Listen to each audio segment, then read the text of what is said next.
This is the best drifting game. Assetto Corsa is considered the most realistic drifting game, and it is also home to some of the greatest maps for drifting. This is the WDT Toyota GT86. It is running 800 brake horsepower and 1000 Newton meters of torque. Now, I can't actually pronounce this map, but people do call it the fruit lines. It's a very narrow togue style course, and it is a very hard one to master, but great fun. I've only drifted this map a few times, and it is... Oh, I definitely didn't mean to hit that. That was a big error on my part. I'm actually a really big fan of this map due to the way it flows. You can actually keep going and kind of get this really consistent pattern where you kind of go in one side, come out the other, and it just flows super nice. And these togue little lines are really cool, and you can get some nice speed on them as well. And you've got a few tight corners like this one just here, which if you don't slow down, you will go off into the bushes. I really need to jump onto some online drift servers and try and get some tandems with people on Assetto Corsa, as I've been playing it a lot more recently and haven't actually done any tandems on this game. Now, there is a little gap when you take these narrow lines there, and I almost lost my tire down it. That would have been really bad. I mean, this corner here is pretty gnarly as well as you come around. I thought I was going to clip that. Never mind, I've failed. Now, you actually start in the middle of this map in a little kind of dirt car park, and you can kind of choose to go down the left hand side or the right hand side, and we're going to go down both of those, and I'm going to choose a different car for the next one. But I haven't even made it down to the bottom of this one yet, and I've still got to drive back up. I'm really curious to know what your guys' favorite drift cars are. I personally love this GT86 and all GT86 really. As soon as you put a body kit on them, they look insane. I know you generally see them everywhere on Instagram and things like that, but personally I do really love them, and Toyota have some of the best cars. Now, I'm pretty sure we're almost at the... Oh, we are at the end. Never mind. Oh, straight through the barrier. Didn't know you could go through that until now. Back up we go. I know this is going to take a while now, as I've just realized how long it is to get to the bottom side of this track, and there is still another half of the track that I haven't even explored yet. This is absolutely crazy. I will leave a link in the description to this car pack that I'm using, and I will leave a link to the map as well, so you guys can download them and jump straight on and give this a go yourselves, as this map is truly fun. And I do really like the WDT car pack. It is really good. I must be at least halfway up this by now. I mean, it's taken me quite some time, and that was some pretty serious angle there. I mean, I'm not sure I'm going to be able to get all the way up without spinning out, as... Oh no, I've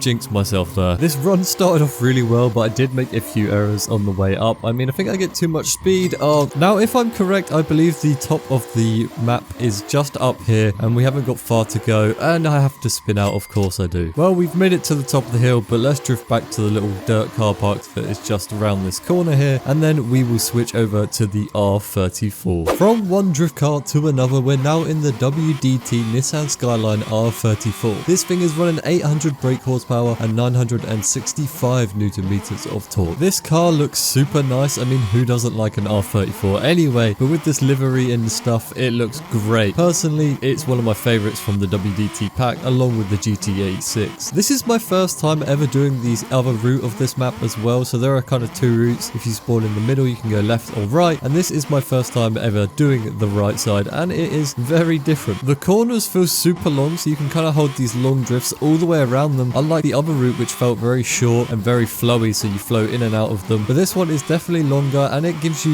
more time to get those angles and perform some high-speed drifts. For my first time on this side of the map, it's not going too bad. It is very different to the other one. We're coming into this more narrow section, and I've just gone into the ditch with my tire there. You can build up so much speed on this map. It's absolutely insane, although I may have overcooked it here.